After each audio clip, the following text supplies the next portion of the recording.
Hey. All right. Welcome everyone once again to this program. All right. Welcome. I can guarantee that there's a lot you're going to gain from here.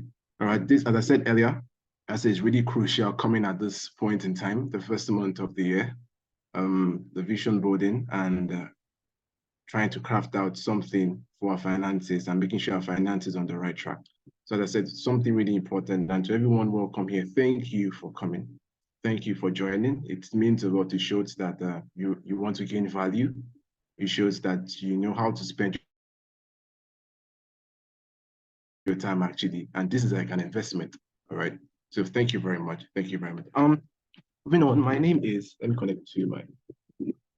My name is Ifeoluwa Omoshweni. My name is Ifeoluwa Omoshweni, and I'll be your moderator for today's program. I'm a student, I'm a graduate of Covenant University. I studied petroleum engineering. All right, I'm trying to move this slide. Okay, yes. All right, so my name is Ifeoluwa Omoshweni.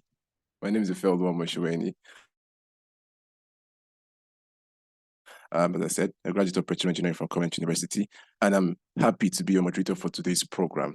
All right, happy to be, it's something I was looking forward to, and I have the opportunity now. All right.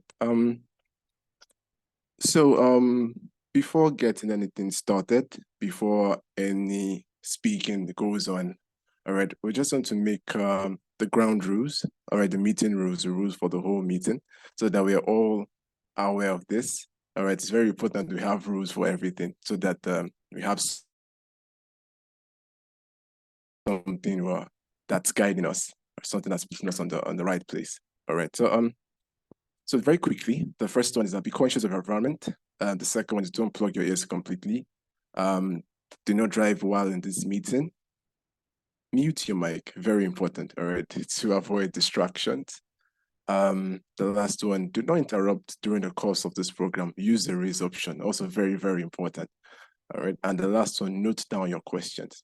So in the course of this whole program, there's a section where we have a discussion. We're going to have questions. We're going to have answers from the speakers because we don't just want to hear from them. So we want to hear whether you actually gain something, whether you're following, and yeah, basically that. All right, so that's all. So right now, I'll be moving on, and I'll be moving on to the welcome address. So before that, I would love to check if Mr. Emeka is around. Mr. Emeka around? I'll be taking it for him, Ifeoluwa. Irene. All right. Okay. Okay, very much. So I'll be calling up on Irene to take us on the welcome address. All right, so to put us ready for the program, to make sure we're all prepared. So Ms. Irene, you have the floor now. Please take us on the welcome address. Thank you. Happy New Year, everyone. Welcome, YPs. Welcome, board members. I would like to especially welcome our section chair, B. Awotiku. Thank you for being present here. I'll also like to welcome our speakers, Princess, as well as Dipo, and thank you all for joining in. So like has been said earlier, it can't be emphasized how important it is to plan. Being the first month of the year, January, it's very important that we're able to actually put a focus to things, and that's only going to be achievable by planning. So today we have planning experts that are going to be speaking to us. Best believe that it's going to be very, very engaging, like you're going to learn a lot.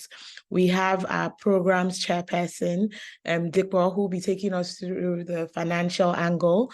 And then we're going to have Princess. She's a great planner and she'll be taking us through the process of smart planning. So please, I'll indulge beg you guys just to have your pens ready, get your questions down, and let's get to it. It's going to be very interesting. So please call on your friends and people that you know can benefit from this, that need some guidance for the year, and let's do this. Let's make 2024 as great as we can get it. Thank you. Over to you, Ifeoluwa. Thank you very much, Ma, for the welcome address. All right. She's really emphasized everything necessary to make the most of this program. All right. So moving on, I'll be calling on our section chairperson in person of Mr. Olobi Awutiku to give us the opening remarks. So over to you, sir. Thank you. All right, thank you very much, Ifeoluwa. Please confirm you can hear me clearly. I can hear you clearly. I can hear you clearly. All right, awesome. All right. I would like to start by appreciating the YP team for putting this excellent program together. I believe this has been a yearly event for us in Lagos section for the past few years. And I believe it started during my time as a YP chair.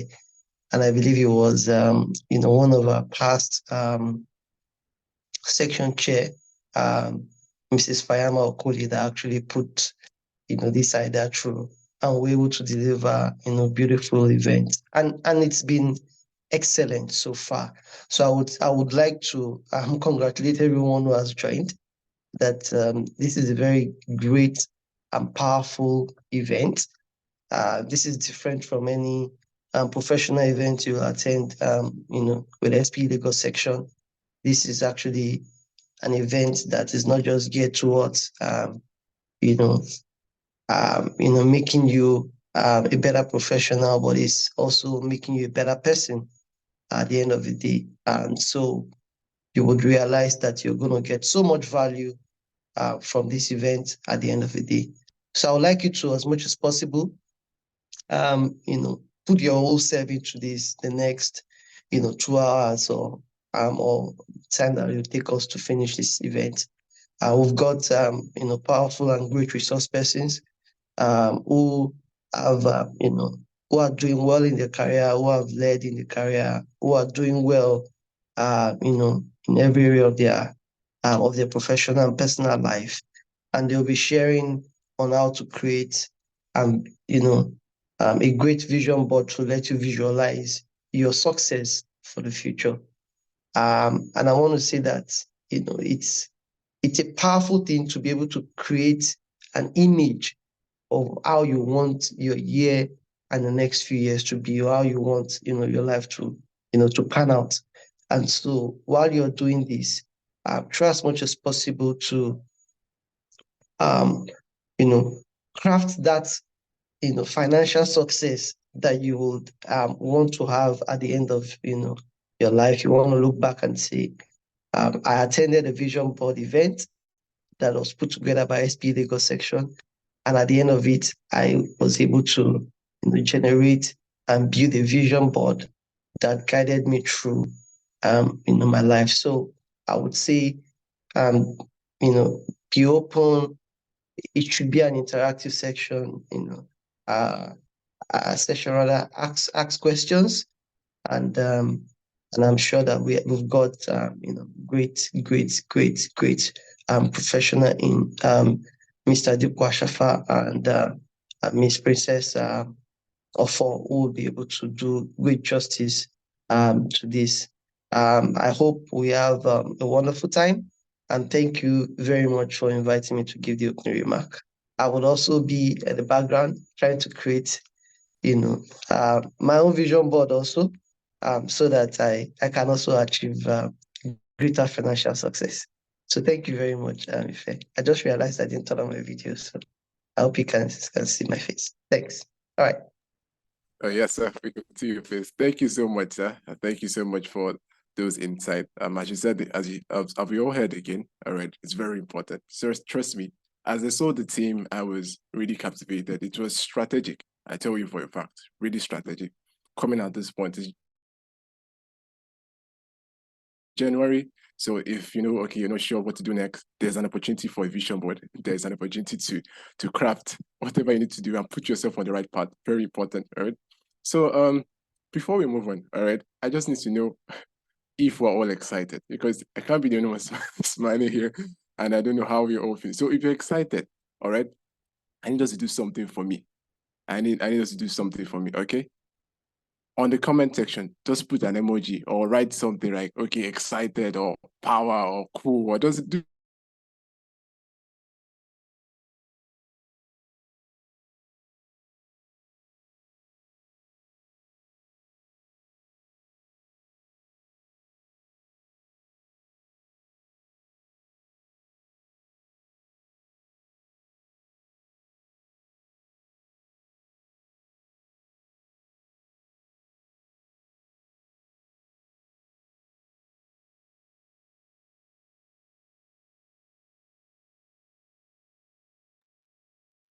something. Please don't fall my hand, all right? Please do something, RNG. I mean, they're about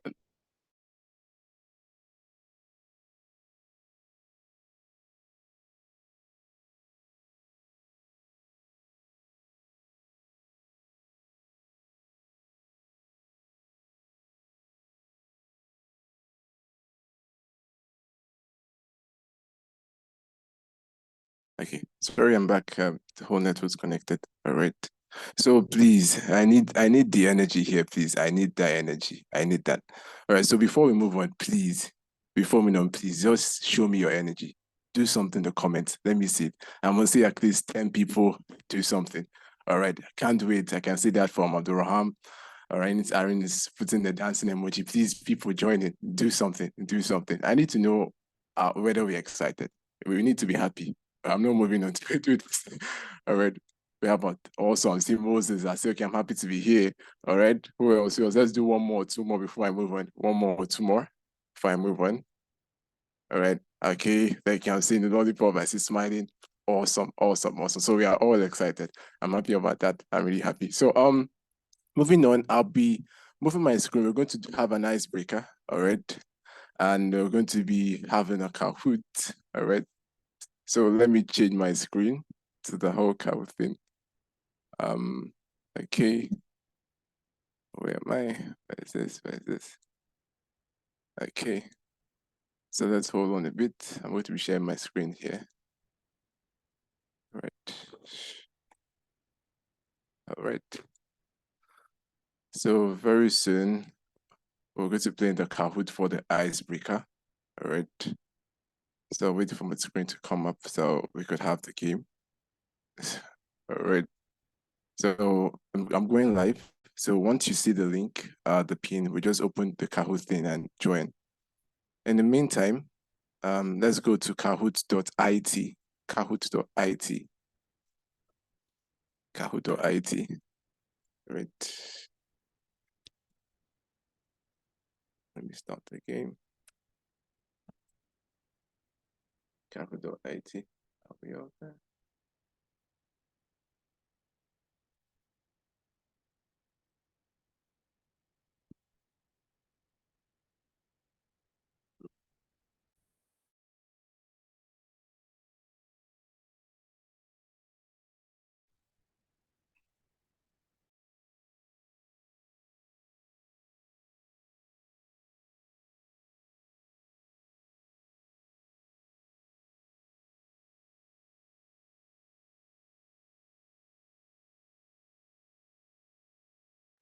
While the screen is coming up, all right. So the first and second place will be going with the 1,500 naira credit. Our second place will go with the 1,000 naira credit.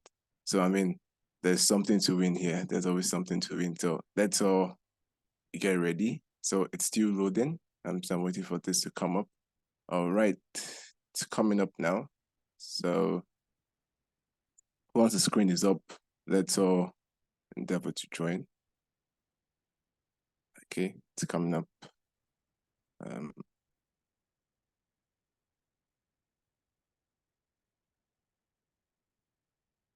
Right. Okay.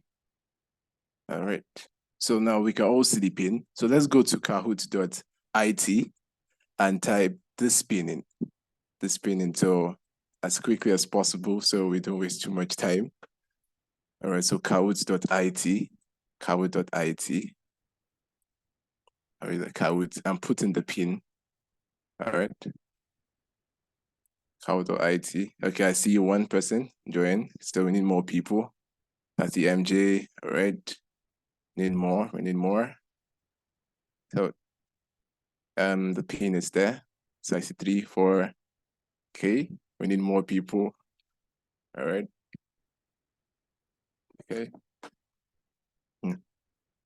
Yes. And don't forget their prizes. Don't forget the first place gets 1,500 naira credit. The second place gets 1,000 credit. So we have to win. So it's not about okay, you can settle for third or fourth. There's no chance. Just get your first or second, and let's win your prize. All right. Okay. So we got almost set to go. Okay. How many are we? So I see how many are here? 1, 2, 3, 4, 5, 6, 7, 8, 9, 10. All right. I think the maximum for this free is 10. So we're starting immediately. 3, 2, 1. Let's start.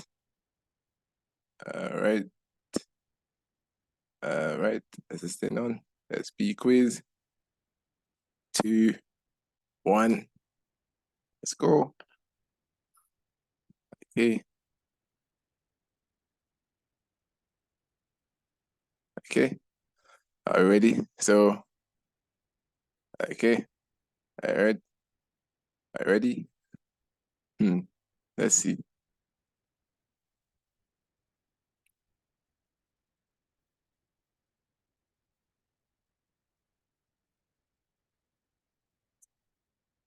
Okay. So the next one. Okay, you can see that all squared is winning. All right. So let's move on. Next. All right. Who was the first person to discover oil in the United States? All right. You guys can pick me actually, because I know me too. I found oil somewhere, so you can't be too sure.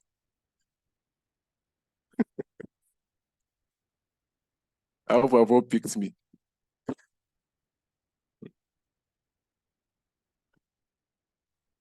All right. Next. Let's see. Okay. MJ is winning now. What's going on? Let's move on.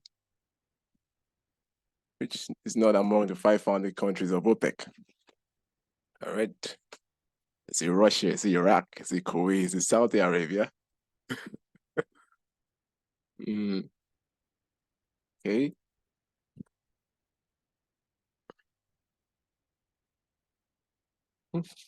Everyone. Okay. That is Russia. So who's winning now? Who's winning? Oh, MJ is winning now. Okay, let's move on. The country has the largest oil reserve. I think we should know that without looking at it. Let's see. Right.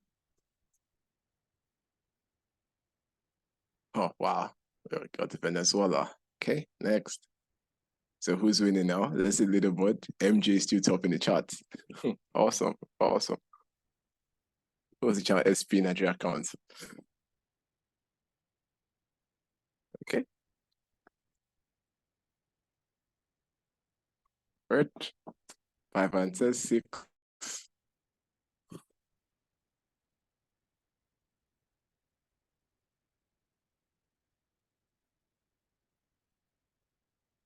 Okay. So, okay. So who's winning this? Oh, MJ is still winning. Who is MJ? Who is best set of people to discover oil?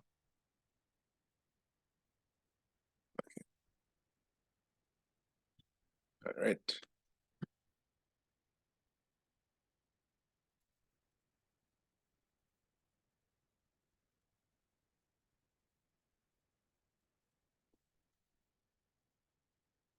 Awesome. Let's see. So 6 people got this.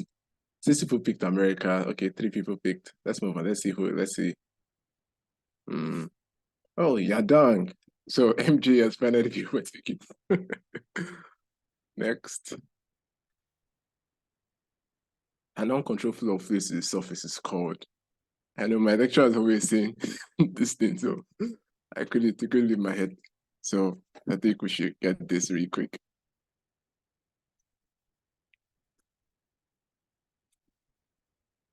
Okay. Zeb kick, Zeb blast, and erosion.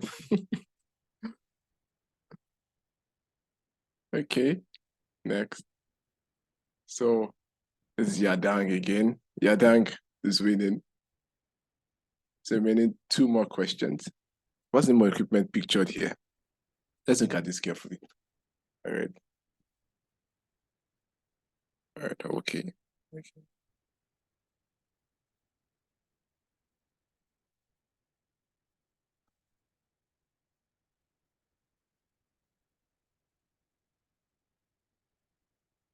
Okay. BOPs. All right. So who's winning this? Still MJ. MJ and Yadang. You guys are fighting this thing out. Okay. Number 9 question. What's the world generator previous order? Offset well, Tomcats, Newbie, Wildcat.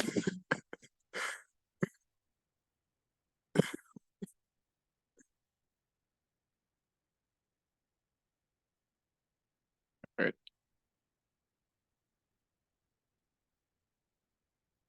Okay. So fun. MJ. Okay. This is the last one, so let's see how it goes. 10 out of 10. What's the full name of the radio of today's event? I mean, if you guys didn't know my name, I will cancel this competition. I will cancel it. I will cancel it.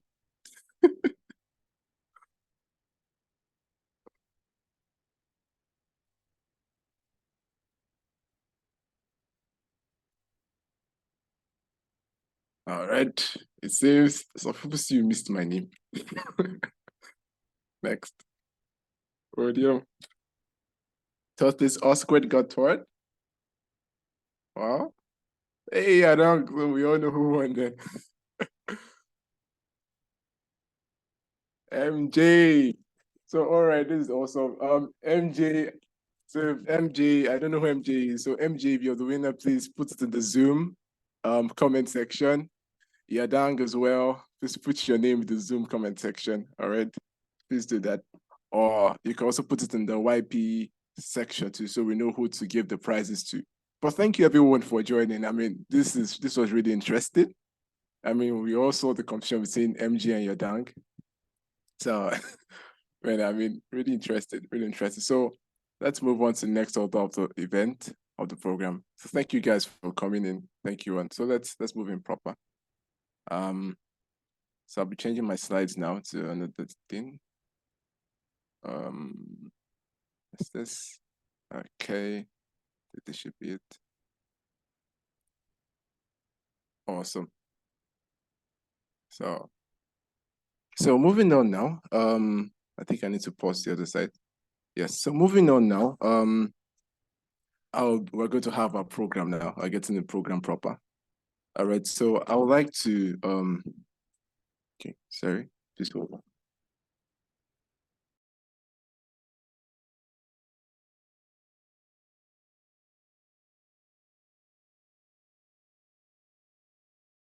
Let's not forget, please. The winners of the competition. The winner was Yadang. So Yadang, your name, okay, Chi Emezie Eboms. If I didn't pronounce that, but please forgive me.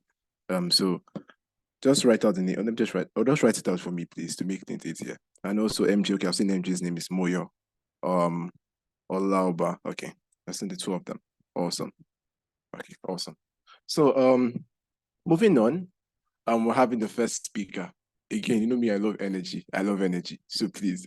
I see the comment section already. So I love energy. So I'll invite a new speaker. All right. I need you to just put something in this comment section. Let me see fire. Let me see we're ready. Let me see get in. Please let the comments be booming. Let the comment be booming. Let the comment be booming. All right. Let the comment be booming. So, all right. Awesome. Okay, I've seen some already. Awesome. So I'll be calling on our first speaker, and his name is Mr. Oladipo Ashafa. Follow move to the next screen. Yes, Mr. Oladipo Ashafa. So he'll be our very first speaker for today. So while we're all anticipating, I'll be going through his bio. All right. So currently Mr. Deepo Ashafa is a program chairperson for SPE Lagos. So I'll be moving over to his bio very quickly. Yes. So Deepo Ashafa is an energy professional with almost 2 decades of upstream and midstream experience across multiple regions. He's currently the asset development and subsurface manager for Shell Development Petroleum Company's Western Asset.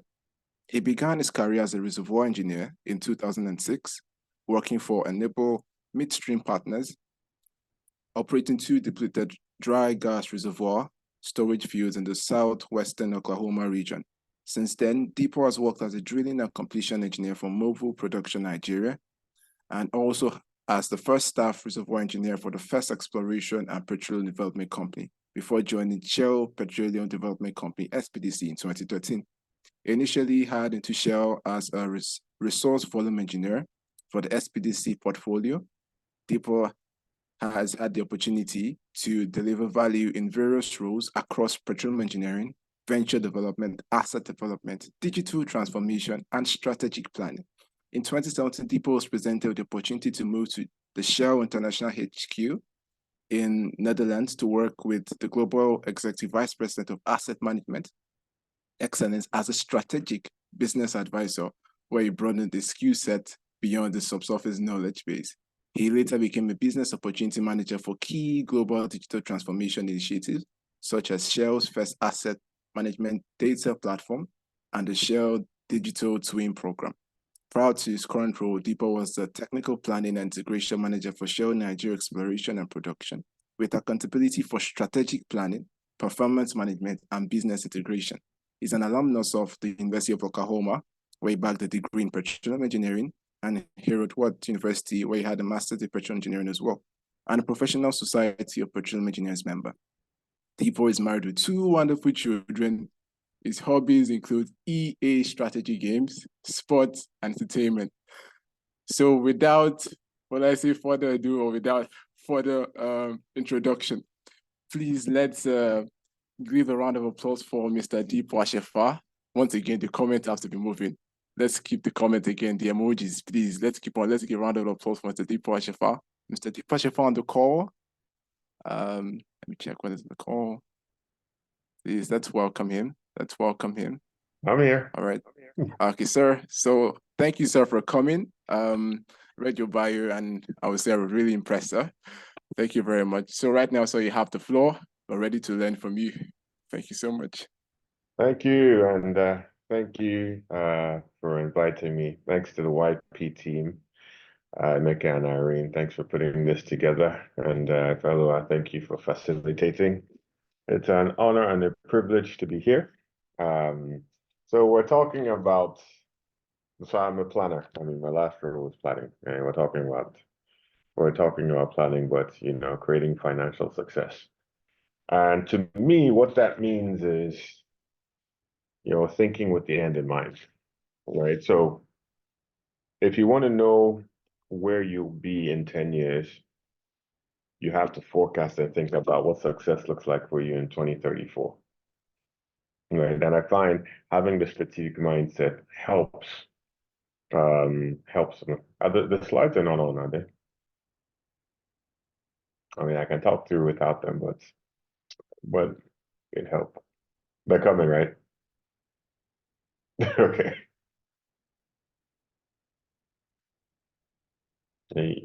Yes. Yeah. So, yeah. So first of all, let me just start by the top. If you know anything about planning, there's 3 layers. There's strategic, there's tactical, and there's operations. Strategic, what are we going to do? What's the big vision? Where are we going? The tactics, how do we get there? Who do we need? What steps do we take? What route? And the operations, that's, we know where we're going, we know how we're going to get there, and we need to move with discipline, and that's execution phase. So the first thing for me, and I'll put myself in the first person, I say, okay, I want to be financially successful in 10 years. Yeah. Right. So I know what 2024 looks like, but what does 2034 look like? If it's 20 years, what does 2044 look like, right? So what does it look like to you? Whatever period you're attacking. And I say, okay, well, I want to be a very successful person that lives in Banana Island and has disposable income that I can use to buy a boat. Or I just want to have a 2-bedroom flat, be very comfortable, and have money to pay my bills. So think about where you want to be. And there's 2 factors when you come into the tactics that help you. The first is your revenue aspirations. How much money am I going to earn over that period? I call it aspiration because we're all trying to earn money. We're all trying to make a salary. We don't control who pays us. Even if we're in business, we don't control our clients and how they perform. We don't control the economy. So they're aspirations, right? So that's revenue. And we'll call that B1. And stick to this, A1, B1. So B2 is cost management, right? And that is you cutting your coat according to you, your spending. So do I eat rice and stew every day, or do I go out to one of these fancy VI restaurants and eat steak, right? Do I take the bus if I want to go to Ibadan? Do I take the train? Do I drive? Or do I get a private jet? These are cost management choices. Your aspirations for revenue aren't choices because you strive, but cost management is it. There's a portion C that I took away because for this audience, it's maybe superfluous when we get into the investments and and some other derivatives of B1 and B2. But let's just stop there. If you simplify and say my revenue versus my cost, and you have those tactics down, then this is where discipline comes into play. A lot of us like to plan. So how many of you in the audience have woken up in the morning and said, this is my top 10 list of things to do. Let me write. And then in the evening, you're now looking for that sheet of paper because by by 8 a.m. you put it somewhere. The discipline is when you say you have a strategic plan and you say, I'm going to do this to help me meet that plan. Follow through and start checking it off. So from a planning perspective, that's what I do. If we can shoot to the next slide really quickly, then we can get into some more details. All right, so a lot of people have this idea that I make spreadsheets for a living, but I do. I'm trying to move away from it now, more or less, because I don't have time to do it. But spreadsheets I found have been extremely useful in my career planning things out, right? So this is a simple, remember where we talked about the A, the B1, and B2. So this is what this means in practice. So let's take a 10-year forecast, right? And we'll extend that a little bit later, but just a 10-year forecast and say 2024 to 2033, right? So the strategic area, ask yourself, okay, how old am I now? Yeah, I'm 25 in 2024. I'll be 34. Yeah. Am I in a relationship? Am I single? If I'm in a relationship, my partner, my wife, how old is she? And then when do we plan to start having children? It's actually good. People don't equate financial planning to life planning, but I mean, you know how much schooling costs now, right? Things are going up. You don't want to find out that you need to pay 400,000 naira for school fees for your child one week before, right? It's often what you need to ask yourself before you bring somebody into this world. You have everything that you need to take care of this person, and that's prudent. Yeah, so it seems rudimentary or seems maybe too far advanced, but these are the things that you ask yourself, right? I mean, people my age now that haven't had kids, you start asking yourself, when do I become pensionable, right? Let's say, let's say I'm 48 and the retirement age is 60. I have 12 years left. If I want to have a child now at 48, when I'm 60, my child will be 12. I still have to pay for that person's school fees, and so do I want to be paying school fees when I'm on pension? No, so it kind of goes back. So what's the plan? What does that look like for you? Then the second thing is revenue stream. To keep it very simple, that B1, you can have multiple tabs, but you say, okay, what's my salary? How much do I earn? My spouse or partner, how much do they earn? Let's combine both of them. And then what do we do? Side hustle. Do we have one business here? Are we trading Bitcoin, selling NFT? Are we doing Bet Niger? I'm not going to judge anybody. You do what you need to do, but as long as it's legal, it's ethical, and it's wise, right? But that's the revenue aspiration. So put it there. Then the cost management, right? So you have to, a lot of people are when they budget, they're very optimistic with their budget, right? You know you need 100 naira, but you're putting 50 naira. You're hoping that other 50 naira never arises, but you have to be transparent. So your domestic costs, right?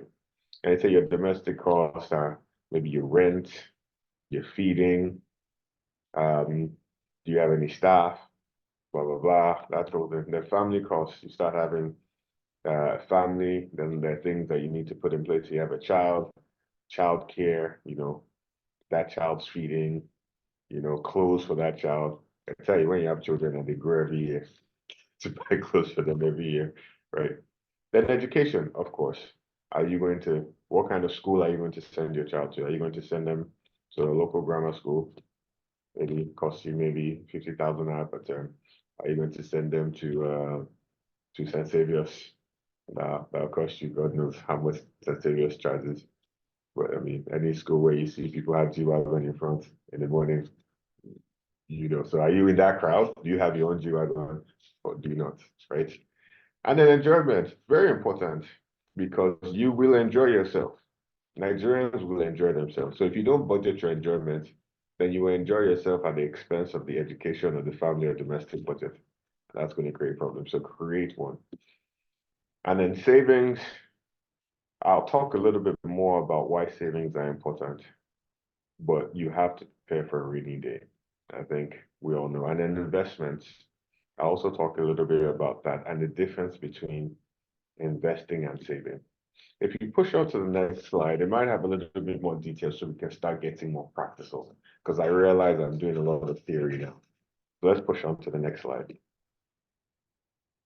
So let's get practical and put it in terms, right? So I talk about that. So I'm starting out life and I want to plan. I'm 25. I have a girlfriend who I think will be my fiance, who will be my wife, and she's 24. We plan out, and let's go all the way till I'm 60 and she's 59. If we have a child in 2 years, that child is going to be 33 by the time I'm 60, which is a good thing, because by the time I'm 60, that child will be off the books. That child should be having their own children, so you can retire in peace, right? So that's good for YPs that are under 35. If this was an above 35 crowd and you're just learning this, you might be in trouble. Let's say, okay, I'm earning like 2 million or so a month, 25 a year, calculating maybe inflation and maybe pay raises. This is how I think my salary is going to grow. My spouse's salary is going to grow along with it. And my hustle start off small, but it starts growing. So those are my revenue aspirations. Now, we already talked about the domestic stuff, and I could have gone into detail, but then it's best that you do this on yourself. Exactly. So your feeding, your transportation, your bill, support staff, your family, childcare, clothing, blah, blah, blah, school, enjoyment, and savings. We talked about savings, yeah. My rule is if you're single, you should have 3 months of your salary saved just in case anything happens, right? But if you have a family, 12x. And I would advise that you reach that savings target before you start investing. Some people say, forget savings, let's just invest so we can hammer. But the savings is what will keep you if anything goes wrong. And for me, investments are the most important thing, because the reason why most people will work till they're 60, is because they rely on a single source of income. If you work and you figure out how to save and bank and then invest, then that could shorten the period that you work, right? Human beings were not meant to work for other people. Look at it. We all started as entrepreneurs, but with industrialization, things started getting compartmentalized, so we work. So we do it now because we have to, and we have to pay bills and go. But as a human being, you should always strive to do more, right? So this is how it lays up. And then the next slide will show you something that I think is very important. As you put together that plan together, as you put together the plan, one reality has to sink in. On the next slide. Right. If you add up all the money that you're going to make revenue aspiration, it looks like a lot of money, right? It's almost 6 billion, right? But do that. Add up all the money that you're going to make if you continue to work in your career realistically. And when you add that money, you go and do the same thing for your expenses, right? And if all your expenses totaled is more than the money that you make in your total life, then you know that you're planning for debt, right? Because if I say this 5.8 billion naira, this is all the money I will make from me. I'm working, from my spouse working, investments, or this is my total earning potential. Then what I spend domestically on family, when you add all of those together, it can't exceed that one because the equation is broken. So when you start planning and putting together a spreadsheet, like I have my spreadsheet, you have to take that into fact, and then you now have to start adjusting, and it will help you make real life choices. You can't go to Dubai every year, right? Yeah, exactly. If you do it, maybe the school that you wanted to send your child to, maybe you need to go back to your revenue and target a bigger and better job or a bigger and better side also to make it. So it's good that when you look at this, it will help you do some analysis and tell yourself some truths. Right. So I'm going to stop here because it's best to take questions. But in terms of how I visualize and strategize and plan my life, I put it there. And all these numbers are very notional because I made all of them up like 20 minutes before. I'm not 25. Exactly. Yeah. And I have no idea what my own tally is, but it's certainly probably not going to be there. So let's stop and take some questions.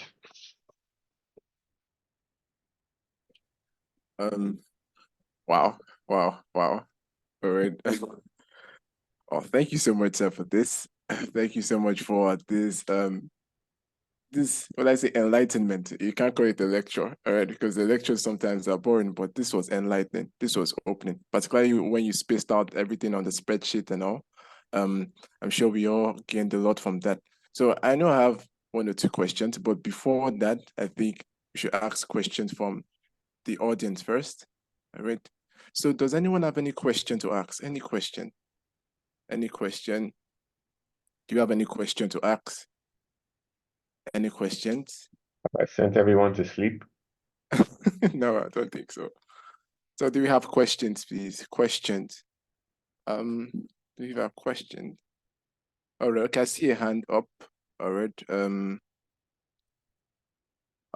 Mayo, Moyo. Okay, Moyo. I think let me unmute the mic so you can speak. Okay. Right. It's Moyo. Moyo. Moyo, try and speak. Hello, can you hear me? Okay, yes. All right. You can hear me? Yes, I can All hear you. right. Good morning. Good morning. Do I call you Mr. Dikbo or Engineer Dikbo? Thank you. Thank you very much for your presentation. I have actually been enlightened. So while you were discussing the details of that spreadsheet, my major concern was concerning investment. So my question is, what investment strategy would you advise one aim for? Particularly, maybe you just started working For example, I'm a recent graduate from the University of Ibadan, petroleum engineering. So once one starts working, when would you advise one gets into making investments, and what investment strategy would you advise one would aim for? Thank you, sir. You're welcome. Great question. And no, I just go by Dipo. It's simpler. I don't think I qualify to be called engineer Dipo just yet. I still have to fight those people in Koran. So investments. So first, it's a personal choice, right? But my recommendation first is you start working before you think about investments. Like I said, let's put some money away. It's a turbulent economy. Companies are going up, going down. Companies are being divested and being acquired, and things are happening. So the first thing you want to do is protect your abilities to sustain yourself in case something happens. So I would recommend you save maybe at least 3 months of your salary, right? So if anything happens, at least for three months, you're good enough to hold yourself while you find something else. You could adjust and say maybe Nigeria is tougher. It takes 6 months to find a new job if you lose the old job. So maybe that's the thing. And of course, if you're not working, you're probably not going to spend as you're working. So you'll be able to survive.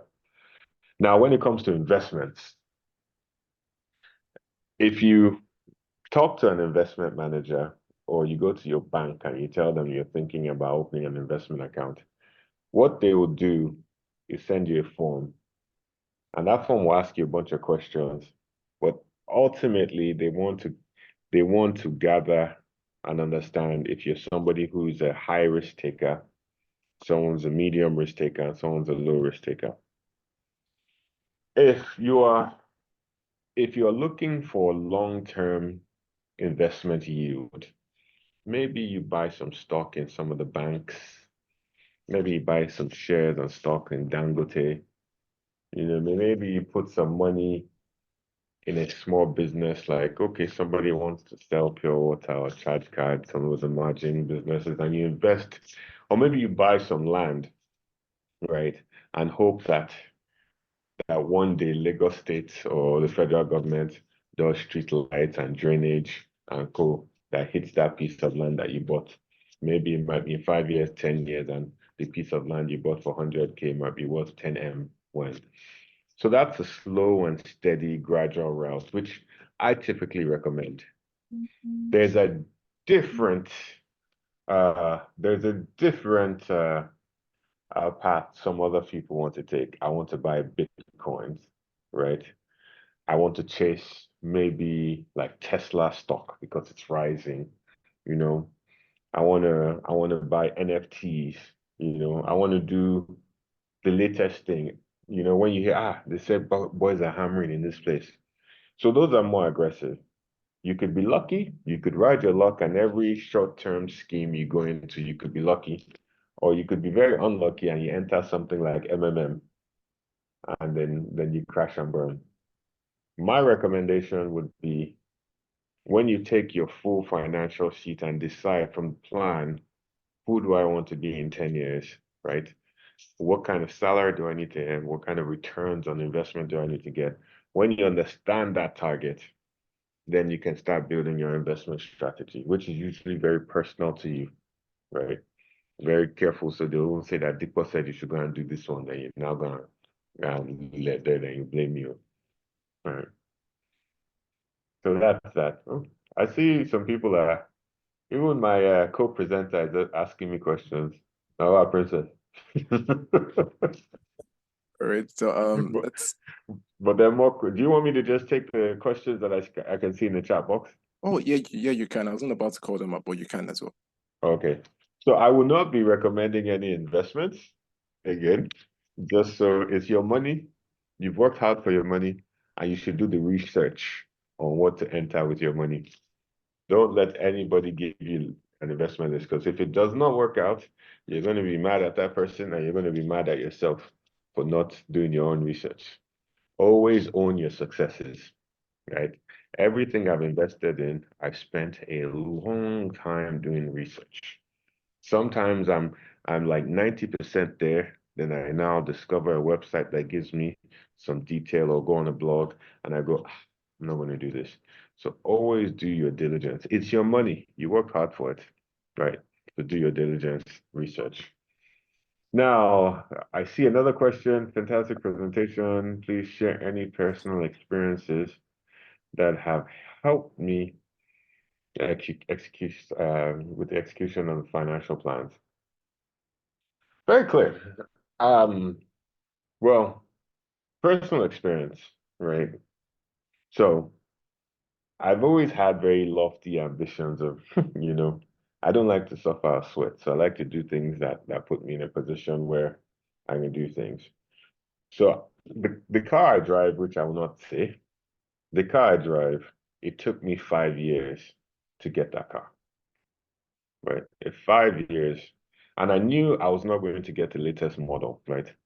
I knew that I was going to get whatever model of that car that was 4 years old, right? I put the pricing down and I said, I'm going to put it in my spreadsheet. I'm going to put money away every time. I said, when my bonus comes from work, I'm going to put it away and I'm going to target it. And by this date, I'm going to be ready. I had a code name for it in my head and I put it in my spreadsheet. I got close. Then something happened. There was a medical emergency. And I didn't have anything in my spreadsheet to cater for medical emergencies. See why you have to plan robustly, right? So I didn't have anything. And I spent the money. So I had to start again. And it took me another 2 years. But I got it in the end. But it was a lesson that says, if you don't plan for contingencies, and when you're budgeting your expenditure, if you don't think wide and say, hey, that's not going to happen now, things will happen. And then you'll find yourself in a situation that's not too pleasant. So I hope that answers your question, Princess. Timothy, in the past, I've made some investments that seem to have good prospects in 48 years. But however, things change in Nigeria. In a highly unstable, disruptive economy, how do you suggest we make accurate investment forecasts? If you can make accurate investment forecasts, then you would be Warren Buffett, right? Because even as the currency is falling apart, there are many people making money off it in terms of the forex trading. Many people, if you get into investments really, and you start buying options, there's something called a put option, right? So you can short. So it's basically, I'm betting that the economy will fail. If the economy fails, I make money. And this is what happens, and this is probably what led to the banking crisis in 2008. A lot of people bet it was going to fail and made a lot of money from it failing. But there are options. So if you want to get into financial investments, from a banking standpoint, then you do your research. And for every situation in the economy, you can kind of forecast and protect yourself against it. I think for me, the strategy that I had, and I started in 2014, where I said I would convert 30% of every paycheck I get into dollars. And I would put it in a very safe. So the savings account is giving me less than 1% interest rate, but the money is safe there, right? Versus the Nigerian account that's giving me 10% interest, but then the currency is diving by 50%. So in the end, converting to dollars and keeping it in one place has outperformed the high yield Naira one. It's all part of your strategy. You look at Nigeria and you say, let's look at the Naira, let's look at the dollar. The Naira versus dollar keeps crashing. What are the fundamentals that hold up the Naira, right? Have you walked into a room and anyone says, take my dollar, give me Naira? If that's the reality you see, then you might say, okay, maybe the Naira is going to go down for a point till it comes on. And then you start planning around it. Yeah, it's tough when you get like fixed stuff like real estate that you can't easily move. But no one investment choice should be your strategy. It's a good point I forgot to raise, diversification. You should always, once you figure out what your investment goal is, you look at short plays, long plays, you look at high risk, low risk, and you mix everything up. So you never really have the feeling that I've missed out on the fast ones, or I should have just done the slow one, because you have everything as a mix in your portfolio. All right, so the next question. Oh, Pastor, no more questions for you. The next question. Hello, great presentation. How do you cultivate the discipline to stick with your plan while remaining flexible? There's base, so you have the base plan. There's some things that I'm very flexible on, right? Some things I'm okay, so what I'm not flexible on is my savings. I must save because I don't control the universe and I don't know what could happen to me. I must save. Yeah. I have a family now, right? So if something happens to me, God forbid, I must not leave them in a position where they say that guy was a useless father and husband. He spent all the money I was enjoying and now we don't have anything. So I'm very disciplined in my savings, right? My investment strategy changes all the time. My investment strategy changes per my research and per how I feel, right? There's some things that become less risky when you know people that are in it and you've done your research. Then you can then say, okay, this is an acceptable risk I'm willing to take, right? In terms of my earning potential, the discipline there is to work hard. So the way for me to increase my salary in my job is to always show up to work every morning, ready to work, ready to outwork everybody, and always ready to not be on that list of people that are about to sack. Always want to be on the list of people they want to give bonus and promotion. That is my discipline. So whatever I have to do, and you respect your work-life balance, but at some point it's also a choice whether you want to work 40 hours a week and stay, or you want to work 80 hours a week and grow. So you assess, and I always want to be disciplined in terms of how I manage my career, move my career. There's a lot of stuff I do outside my career, but when it comes to my career, it comes first because that's how I make my money, right? That's how I feed my investments and my savings. So I'm disciplined in terms of my revenue. In my spending, also, the things I used to do that I don't do. If you call me on a Friday night, where are you? I'm at home. I'm at home. If I don't go out, I can't spend money. So exactly. Yeah.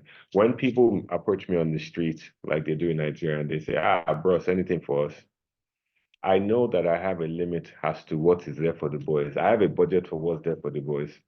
Once that has been reached, I don't exceed it.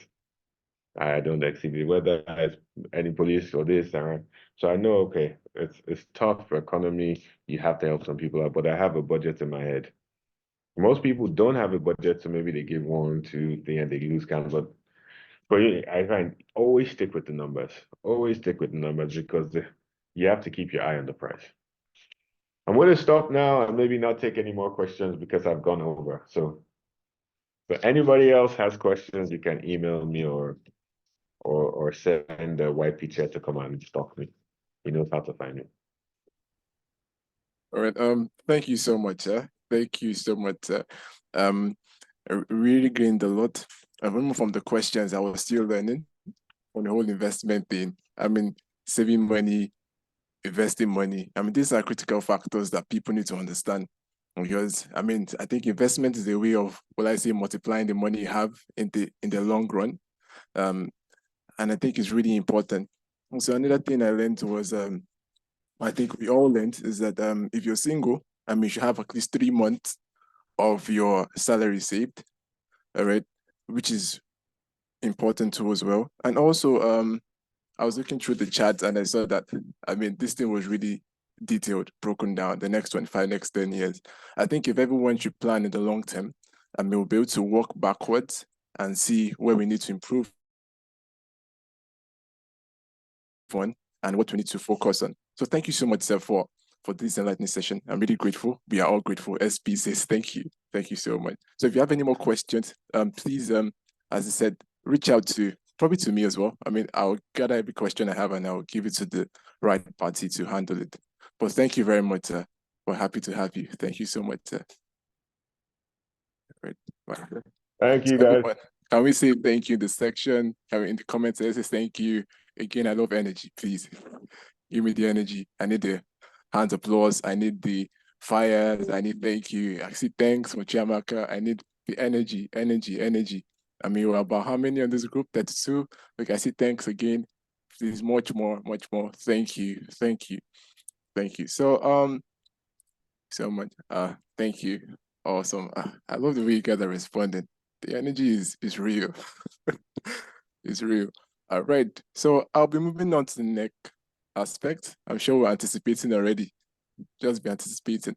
So I'll call up on our next speaker. And our next speaker is going to be Mrs. Precious Awful. Mrs. Princess Awful, sorry. I'll be reading her bio now. So let's keep the energy in the comment section booming. Let us prepare the ground before she comes in so that she enters more value. We understand, yeah? So let's move on. All right. Let's see what's going on. All right. So yes. So I'll be reading her bio now. Let me share the screen, make it bigger. All right. So Mrs. Princess Offor is our career guidance chairperson at SPE Lagos, and I'll be going through her bio now. So Chinyere Princess Offor is currently a surface asset engineer with ExxonMobil. Prior to her current role, she has been an execution planning engineer and contract planning engineer with ExxonMobil.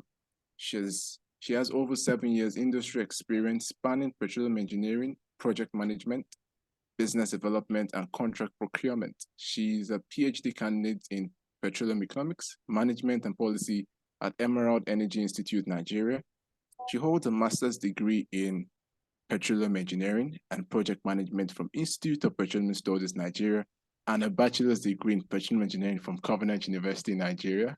She continues to make outstanding contributions within and beyond our industry, leading high-level discussions on energy sustainability, mentoring young professionals and students, promoting STEM education, championing diversity and inclusion initiatives, and organizing various professional development programs. So please make welcome Princess Offor as she takes us on our own session. Please, let's give a round of applause for the comment with the emojis. Please, I need to see energy again. This energy was not stopped to be movement. So Miss Princess, are you around? Please, you have the floor now. Thank you. Okay. Good morning, everyone. Good morning. Yeah, I want to start by thanking SP Lagos section, especially the YP team, for inviting me. And I also want to thank the first presenter, Dikpo, who has done a very wonderful job setting the stage. The summary of what I took from his session was, in Nigeria Palace, the pressure is, is getting worse. Anyway, basically, it's good that he had infused that energy in us to know that, yes, you can actually be strategic towards your finances and there are practical steps that you can take. And then the other thing I like that he did was to give us the focus, especially when it comes to finances. So in this session, what we're going to do is to zoom out. Right? We have had a highlight on finance. Right now, we're now going to zoom out on looking at our life as a whole, knowing fully well that, our understanding of what we want to achieve in life, in the different areas of our life, affects our ability to achieve that. So, Irene, would you help me share my slides. So just following up on that foundation that has been laid, he talked about the need for strategy, he talked about tactics, he talks about operations, and that aligns with some key concepts that my discussion would revolve around. You may hear me speak to things like your mindset. You also speak to things like your goals, the plans you need to make, and then the actions and your ability to evaluate those actions and see plan versus actual, be able to realign. A large part of my presentation will focus on goals, because you cannot properly plan except you understand what goals, what you're looking at to achieve. And it's on that basis that we'll be able to plan and now define the course of action to take. So I'll be speaking to smart planning. It's an important tool for us to maximize 2024 and beyond. So let's go to the next slide. Something I want you to bear in mind, in view of the wonderful opportunities that 2024 and the next decade holds, is that anything is possible. That's why I like to begin with the reference to KFC. So I know many of us may have eaten KFC chicken, or we have heard of KFC, or you have, tasted something that is close to that. And some of us may have come across the story of Colonel Sanders, who invented KFC, albeit at a very advanced age. And what's there to know about him was, in his early age, 20s, 30s, 40s, he had a string of failed businesses. KFC was not something that started up until he was much older. And so, at some point of reflection, realizing that, he didn't have much and he still had aspirations. He still wanted to do more. He wanted to give it his best. He had close to when, he was 49, 50, he knew he had this chicken recipe, and he knew how to, fry chicken in a certain way. And so he started working with that. And fast forward to today, we have KFC and its franchises in various parts of the world. You have more than 20,000 outlets right now across the world, from one man's, idea. And what should you pick out? There is this saying that when anybody wakes up, it's the person's morning. It will be good that we wake up early as well. Or irrespective of where you're at now, whether you're 25 years, you're less than, or you're 35 years, or you're 50 or higher, you can actually start taking those steps. Anything is possible. So the first place you have to get it right, as we talk about crafting financial success, as we talk about unlocking the power of smart planning, as we talk about achieving all the wonderful things you look forward to in 2024 and beyond, is that you have to believe that it's possible for you. So 2 mindsets to have: possibility and abundance. And that's because all the things that Diko said, if you do not believe that you can be financially free, if you don't believe you can run a business successfully, if you don't believe in all of the things he said, then chances are you're achieving those results would be impacted. So let's settle it. Let's all agree, first of all, that everything is possible. Everything that is legitimate, everything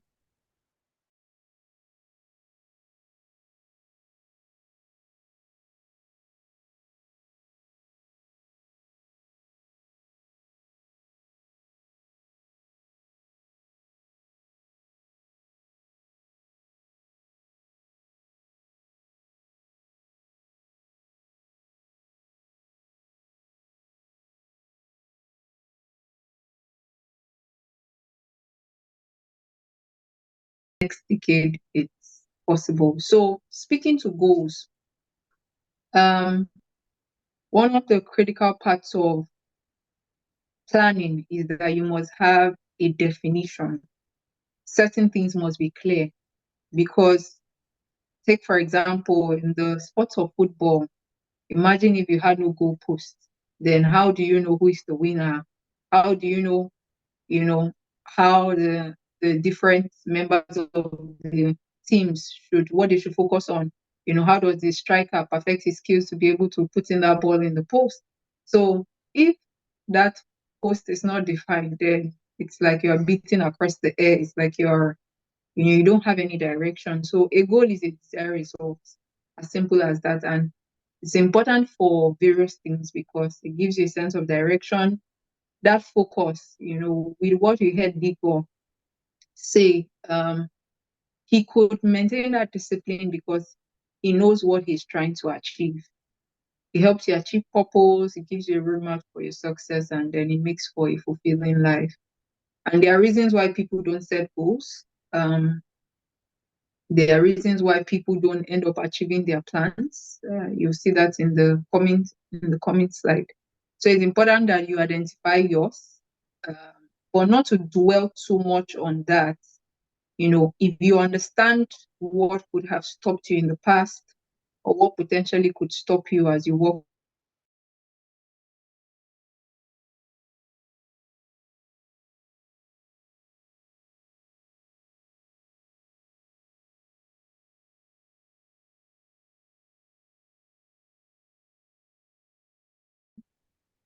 or they don't even know the importance of having all those plans, or they are just average, anything goes, there is no dreams, no ambitions, no pressure. Maybe they just lack a sense of purpose, or sometimes you have limiting beliefs, where they believe that things are not accessible to them, or you need a long leg, or things in life don't come by merit, it comes by having some support, right? So these are some reasons. So it's not exhaustive, so you might as well identify in the past, why have you not set goals, why have you not have had plans, and why have you not stuck to the part of execution. So we'll go forward to the next slide. So the topic is smart planning, and when you speak to goals, when you speak to plans, there is a characteristics of it being smart. And when we say smart, it's just from abbreviation of some words. You have the acronym that speaks to S being specific, so it has to be clear. What are you trying to achieve when it comes to your finance? What are you trying to achieve when it comes to your career? What are you trying to achieve when it comes to your health? Recall Diko mentioned something about, having a medical challenge that came up and, affected his plans towards getting the car, which he still ended up getting. So, if with all the things that you want to achieve, you need to be healthy to be able to achieve that. So that must be in focus. So what are you trying to achieve when it comes to your spiritual life? What are you trying to achieve in your relationship? So it has to be clear, has to be measurable as well. How will you know when you've achieved it? There's a difference between someone who says, I want to have earned cumulatively in 2024 5 million naira, versus someone who says, I want to be rich. So one person is specific. Someone says, I want to have earned 5 million naira by the end of 2024. 3 million naira will come from my salary. 2 million naira will come from a side hustle. So it has to also be measurable. When and how would you know? It has to be attainable as well. It has to be realistic. It also has to be relevant to your desired result, and it has to be time bound. We'll go to the next slide. So I'm hoping that we have few minutes towards the end of the presentation to actually practicalize this. So I'll just quickly build on the concepts that should help us achieve that. So there are some things to note in mind. Like I said, there is a mindset you should have, a mindset of possibility, a mindset of abundance. It also requires you doing some level of assessments. I will keep referring to the presentation that Dipo made. So he had outlined this is the current year, 2024, versus the next decade, 2034. So where are you at currently? Do an assessment. At this moment, if we use finance as the analogy, how much do you have versus how much you're trying to get, right? Do an assessment of where you're at in the different areas of your life. That now helps you to know where you're at and where the gap is. Something you must keep in mind when it comes to setting and executing your goals is your association.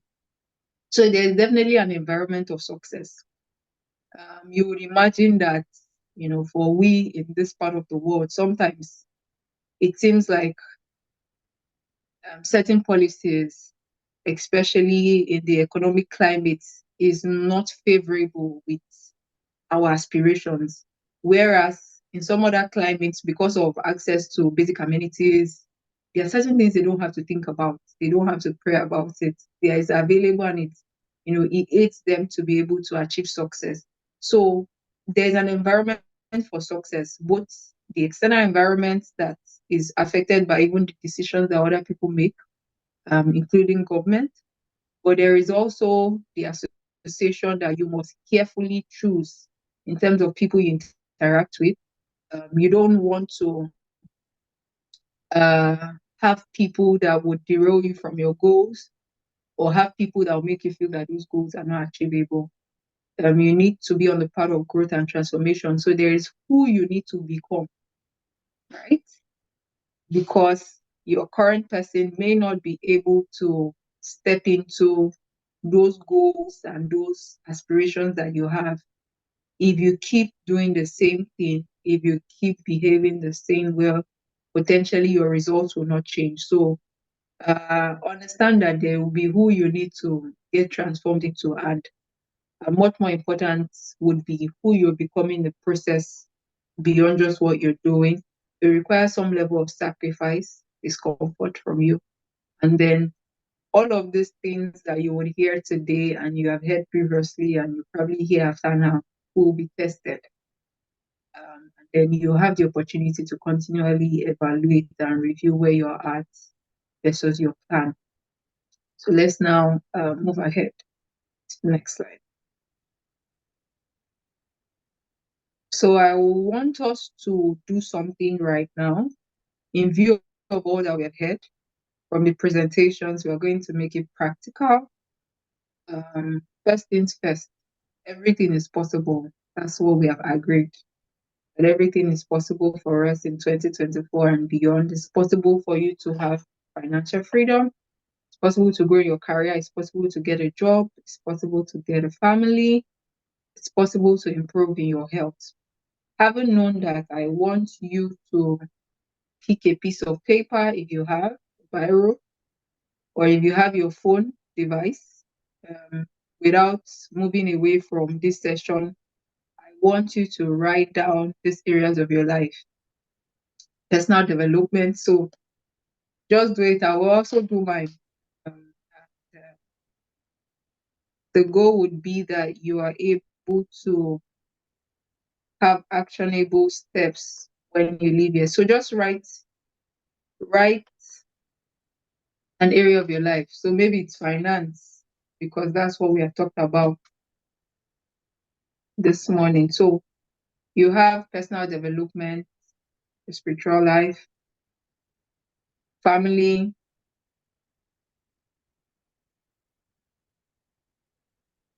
business,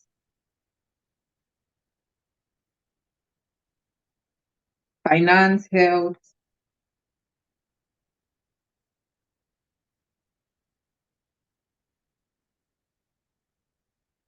okay. So I don't want to assume I've been talking to myself. So we're going to do something right now. Before we now define, without going into each area, before we start defining the goals, because what we're going to do is, having written out all these areas, we're going to write down one goal for each area. And then we are now going to pick one area, one goal, and then drill down to, so what do we need to achieve this goal in terms of, defining the resources and take the other steps. So I just would like you to type for me in the comment section, which of all the areas that I have mentioned, which particular one will you be drilling down on? So whether it's spiritual or family, finance, health, career, business, personal development, just type in the comment section. Let me know that you're with me. Just type in the comment section, which area will you drill down on? I see finance. Great. What area? What area? Yeah, finance. Fantastic.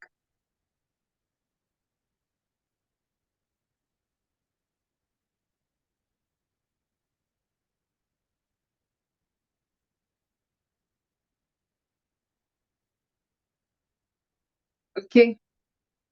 Okay, so that's great. Finance, personal development. Okay, so that's great. Now, so just take some time and just write down one goal. One goal. If you look at those areas of what would a great year look like in terms of, and remember what we said about it being smart. Keep it simple. Don't try to write something lofty right now. But if 2024 was going to be great in the area of personal development, what would that look like? Are you going to become a better communicator? And what would that look like? So let me give an example. Some 3 years ago in personal development, part of my goal was to become a better communicator. So I had to start working around that. So what would that look like? Is there some training you want to do? Well, who do you want to become when it comes to personal development? Your spiritual life, what would that look like? Family, do you want to start a family? Do you want to have a better family if you have any? Then for everyone who wrote finance, be specific. How much do you want to make? When do you want to make that money? So just define one goal.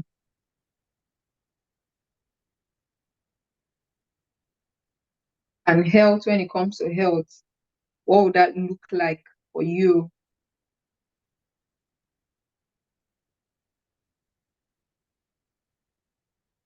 Don't just say, I want to reduce weight. How much do you want to lose? Or do you want to do more exercises? Do you want to be fit? Let's make it specific, measurable, attainable, relevant, time-bound. And then career and business, what does that look like as well?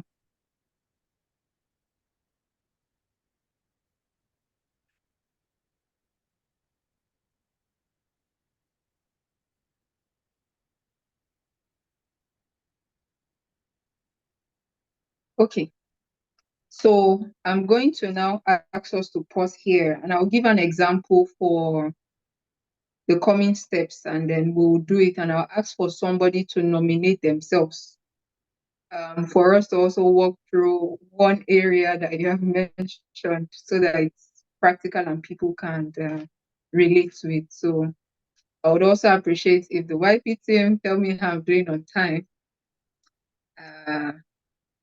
Okay, so let me give an example, because the next set of steps, we're going to ask why you want to achieve the goal, that specific goal. What do you need to achieve it? Do a SWOT analysis and then tracking your progress. So sometime in 3 years ago, my goal was to become a better communicator. And my why for achieving that goal was, I realized that you cannot get far without proper communication.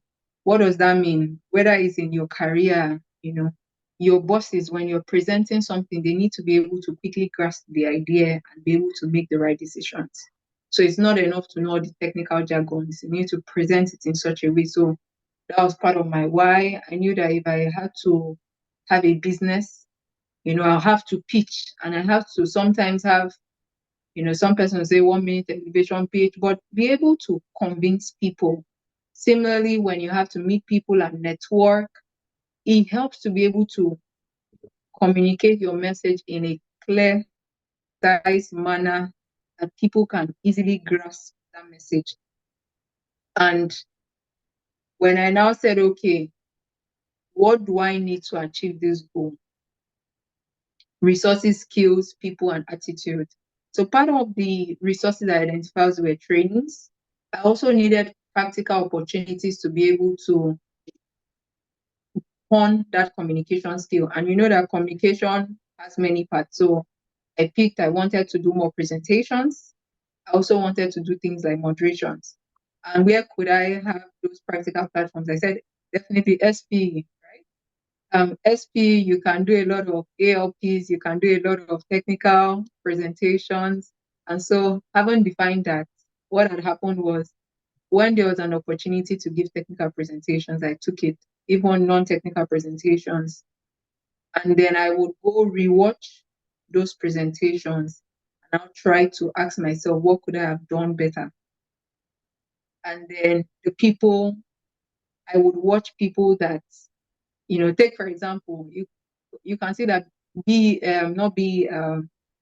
Deepa's presentation is very, straight to the point and passes the message. So ask yourself, do you want to be able to present like that if communications is something you want to be better in and presentation is a key aspect?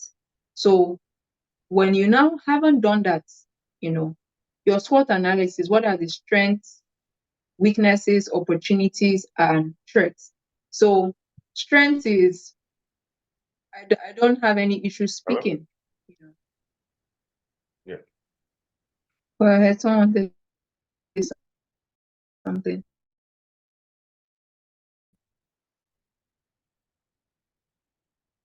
Sorry, please go You ahead. can go Okay. ahead now.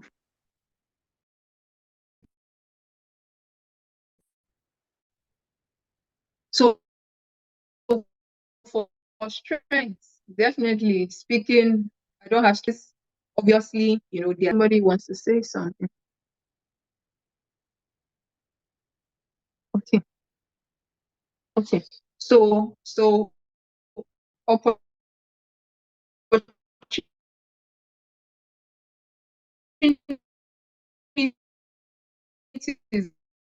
like I mentioned,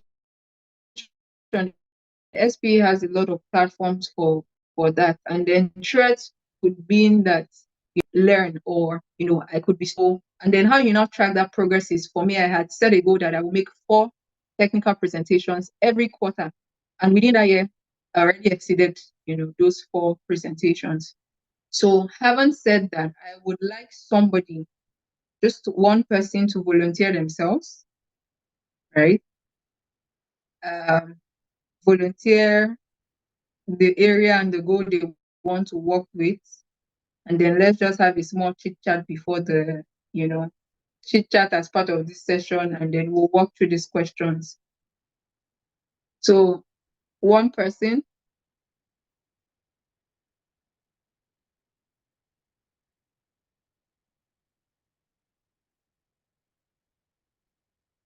You can put in the comment section if you would like to.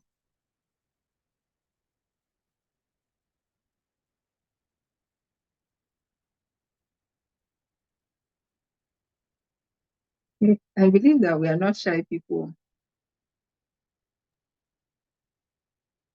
Does anyone want to volunteer? I mean, just share just one of your goals. I mean, just to, all right. Okay, Emmanuel's hand is up.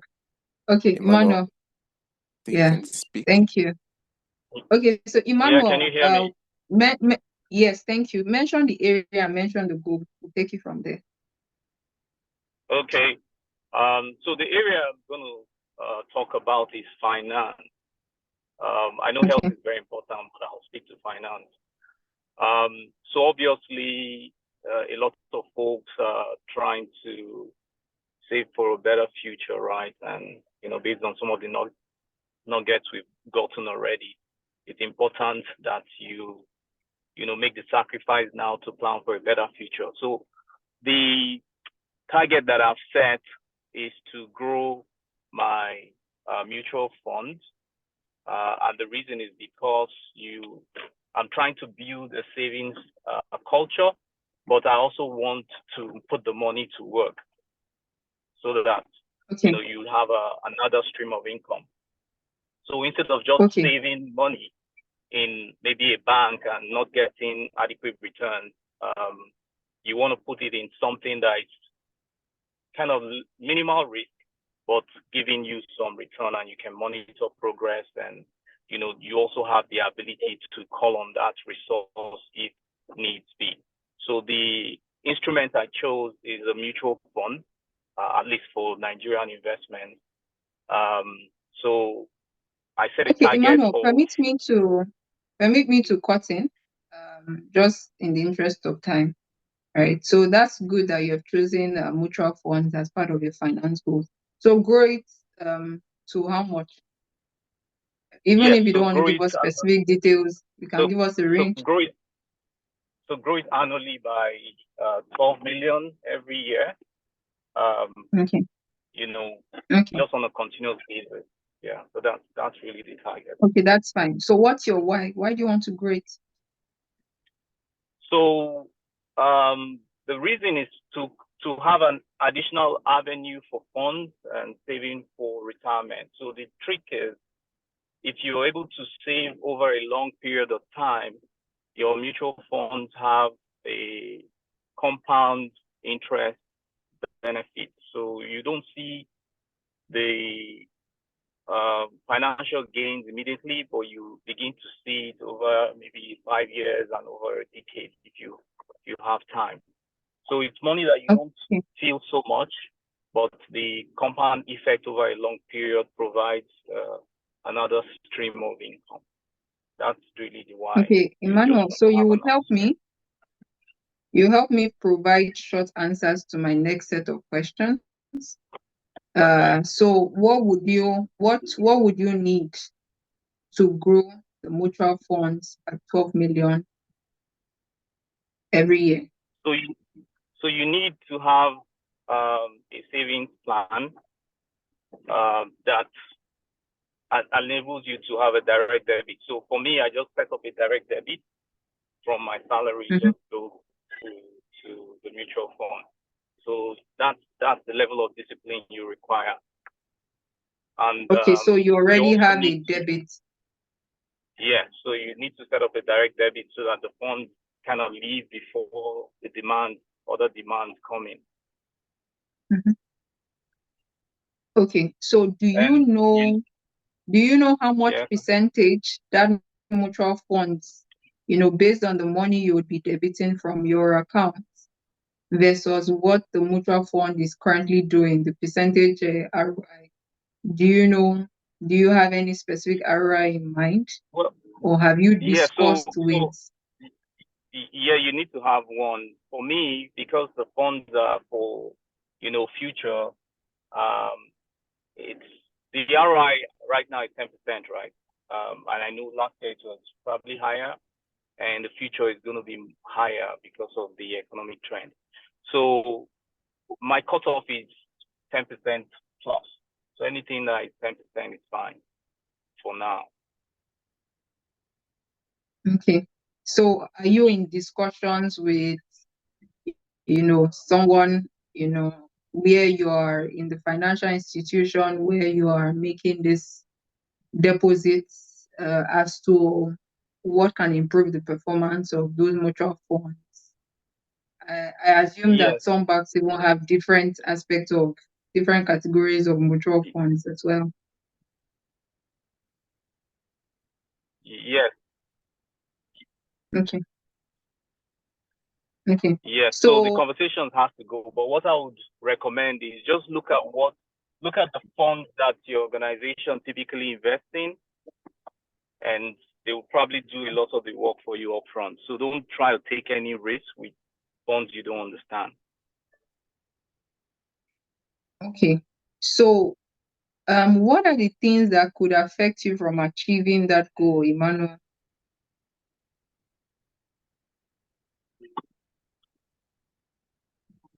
What are the threats? What are the weaknesses? First thing is not having a budget. Yeah, I think Dikko kind of alluded to that. If you don't have a budget, you'll just be spending money without planning. So you must have a budget, and you must communicate your budget to all your key stakeholders, so everybody is aligned on what you're trying to achieve, right? Then the second aspect is other factors beyond your control. So obviously you meet some unforeseen health issues or things like that, but at least for the ones you can control, you need to really set up a budget. If you don't have a budget, you would not be able to achieve it.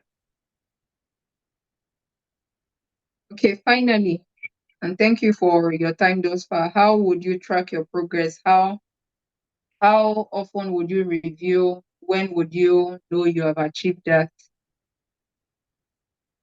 Yeah, so that's one of the advantages of using a direct debit, right? So you need to set up some other mechanisms that help you achieve it. So I track the fund on a quarterly basis, but to be honest, if I do have the time, you have apps that you can see how you're performing even on a daily basis if you care. But for me, I set out specific timelines in my calendar to look at it every quarter and see if I can make adjustments or not. So there's a quarterly review for the asset class. Okay, thank you very much, Emmanuel. Thank you. I appreciate you volunteering yourself and also sharing. I feel I have gone over time, but I would like to, stay here in conclusion with what I have commenced to it from the beginning. So based on all that we have heard from Dikko, myself, and what maybe previous learnings or trainings you may do, look at every, key areas of your life, be able to define, maybe top 3 goals in those areas so that you don't have so many goals that you're trying to achieve, and look at those goals and ensure that they are smart. And then now take each of those goals. It's good to understand why you are pursuing those goals. Then be able to, just like Emmanuel had mentioned, part of his resources is that he has some fixed debits from which he's taking the money to plow into his mutual funds account. So, and he already has, access to people who can tell him what is performing, what he can do. So you would need to be able to identify. So and that's what will help in terms of the operations that Dikko mentioned. You need to be able to define resources. You need to be able to define your strategy, right? How you go about it. So what, who, when, where you will do it, and then be able to do that SWOT analysis and also be able to track the progress. So it will be something that you can take time and go through, and then particularly also practicalize, even the learnings that Dikko has shared. So with this, I would yield the floor back to the moderator if there are any questions. Thank you very much for your time, and realize that everything is possible for you in 2024 and beyond. All right. Thank you so much, Ma. Thank you so much, Ma.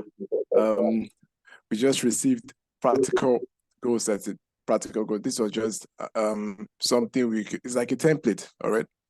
Template, and I love the fact that you broke it down into the different segments of our life. These are all major segments because we all want to grow, personally, spiritual goals too as well. So important aspect that we all need to take up, and I'm sure everyone here will agree that this was really practical. So without wasting any more time, I want to ask that, does anyone have a question? One question, two questions, please.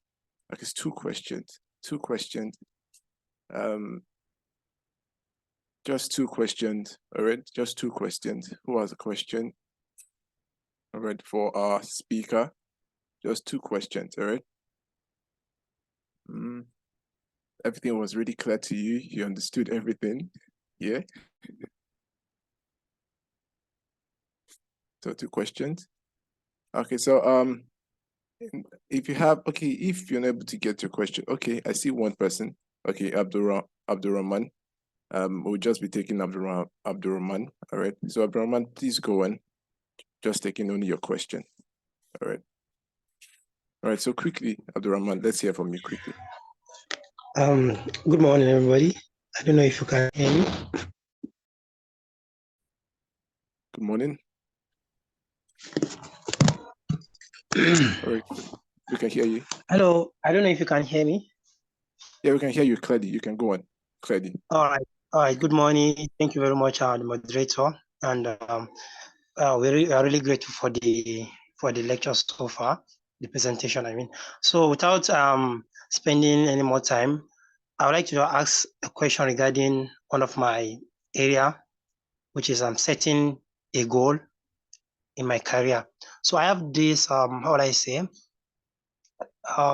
this issue of setting a goal as an industry young professional and also in academia.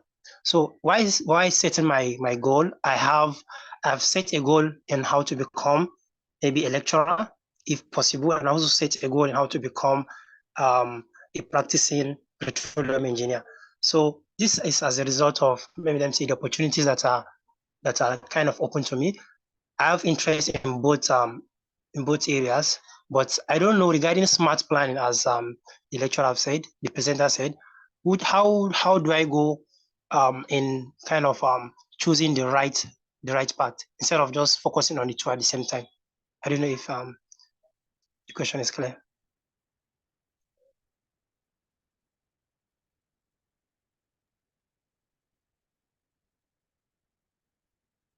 Hello? Please come again with the first one. So you said practicing petroleum engineer, and the first one was what? First of all, going to academia, like a lecturer, like lecturing job. Okay. Okay. So something to keep in mind All right. is, and okay. So something to keep in mind, and that's why it's good that you also look big picture, the entirety of your goal. But some things may affect that decision without me telling you which one to do. So take, for example, after you have done an assessment of your current situation, if right now you have constraints when it comes to finances and you need to be able to earn money to be able to sustain yourself, then now in some way may influence the type of job you may take on. So it could influence whether if a job comes from a company, it could affect your ability to either go with a job from the company or job from the academia. The other thing you can look at is access to, information. So are there people that are currently doing both, right? And is it possible to combine both? And what would that look like? So there are some persons who later become, visiting industry lecturers, and that's a pathway. It's also possible that somebody says full-time academia. So you would have to look at either paths, are there references of people that are currently doing either one path or, doing both. And then when you speak to them, you'll be able to have an understanding of what it takes. Then similarly, and I want us to focus on one area. So take, for example, becoming a practicing petroleum engineer. So part of what you have to drill down is, what's also the current climate? What would that take? Do you have the current skills with your degree, with your current exposure. I don't know, you didn't mention whether you have a job or you don't. Are you looking to get a job or are you looking to move jobs? Now, to get a job, would it be a graduate level or would it be an experience? Do you have what it takes to write the exams or go through the recruitment processes? Do you have the skills when it comes to assessments? Do you need to brush up on your, technical knowledge, or do you need to brush up on your soft skills? Do you need to have access to networks that could give you an idea of opportunities that exist, right? So looking at it, looking at it holistically, your career also vis-a-vis other areas of your life. Where are you currently located? So it will be good to sit down and do that holistic assessment of where you're currently at vis-a-vis the goals in each of those areas. Then where you're currently at will in some way help you identify what are short-term actions you can take. So you may, in the short run, maybe have to, if an academia job is what comes up, you may have to take it pending while you are, if at all you don't have a job, you may have to take it pending while you're also making opportunities to get a job that helps you as, get industry experience. Or you focus on academia and then look for the linkage between academia and industry. Sometimes there are all these fellowships that some companies put up that enable that exchange from academia to industry. Or you look at the other part of just focusing on jobs and then visits, or if they're part-time programs. So those assessments actually will have to be done, and it has to be peculiar to your own situation. It will now be good to identify different persons who may already be doing that, and then you'll be able to see the steps they took, and then you won't have to reinvent the wheel. But I would suggest maybe, we could take this conversation, outside of here as well. Thanks.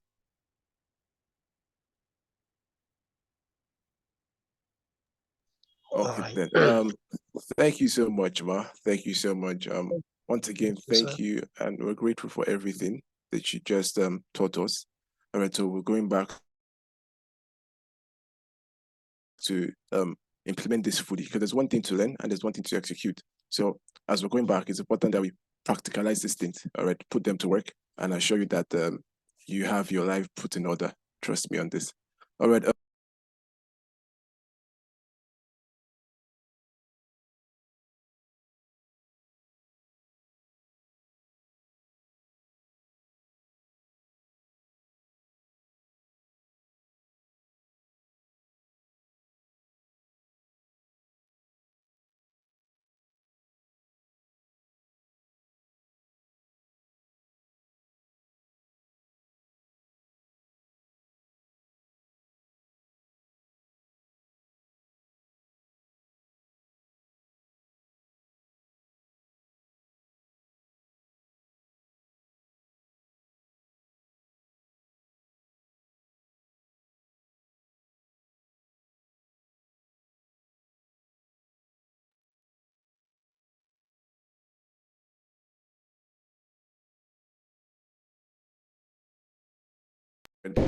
Oh, I've been muted actually. All right. So I said two things. I gained. Have a possibility mindset and an abundance mindset. And the second one is set smart goals. So if you can have those three things ready, I think that to be you'll be on the right path. So we're calling on Ms. Irene to give us closing remarks. So Ms. Irene, are you in the house? Please, can you give us the closing remarks? Thank you. Okay, thank you for such an engaging and insightful session. I've really learned quite a lot today. Need to go back to the drawing board because 2024 is, I really hope it's going to be a different year. Have some major headlines that need to happen. So I'd like to say thank you to the moderator, Ifelua. Thank you so much for doing such a great job. Thank you to our board members that were present. Thank you for joining. Thank you to our YPs. I can't thank you enough for such an engaging and interactive session. YPs, we're coming out this year with purposeful events that will impact our lives professionally and generally as well. So please look out for us. We're coming out in full force. So we'll just take the announcements now. We'll be having the February YP technical meeting. That would be on the 8th of February, 2024. Please look out. And then we have the 2024 Lagos Technical Symposium on the 5th of March, 2024. So once again, thank you all for joining. You can also join in. Can I have the next slide, please? You can also connect with the SPE Lagos section via LinkedIn, X, formerly Twitter, Instagram, Facebook, and YouTube. This session will be uploaded on YouTube, so please go in, share it so people's lives can be changed. And also so you can just go back and catch up on things that you may have missed out on. Then for inquiries on SPE registration or membership renewal, please contact Odion. He's our section administrator. His email and telephone number is on the screen. Then Adewale Ogunleye, his email and telephone number is also on the screen. And also Jackson Ogbonna, his email and telephone number is on the screen. For SPE membership benefits, please visit the website as shown for more details. So thank you all. Ifeoluwa, over to you for roundup. Okay. All right. So I'm sure we all learned something today. I'm sure we all gained something. All right.